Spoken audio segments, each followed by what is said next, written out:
हाल्छ मलाई चाहिँ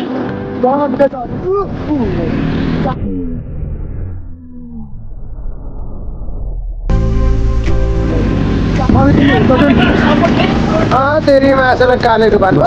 आमासम्म बाउसम्म सब मिक्स छ यहाँ छोरीसम्महरूले फोटो खिचिरहेको छ आमा जब यस्तो ठुल्ठुलो सामान बोकाएर हिँड्छ नि कालो मान्छेलाई झन् कालो देखिन्छ क्या हेर्दा त हरि मिठो जस्तो लाग्छ के अरे मुर्दाहरू ल्याएर यही पानीमा नुहा छ यही पानीमा मुत फाले छ यही पानीमा हामीले भात खाइरहेको छौँ त्यहाँ बोल्ने शब्दै नै छैन क्या यस्तो भएछ क्या आज भात काँचो भएछ मासु काँचो म पर्सिँदा म सिधै हिँड्छु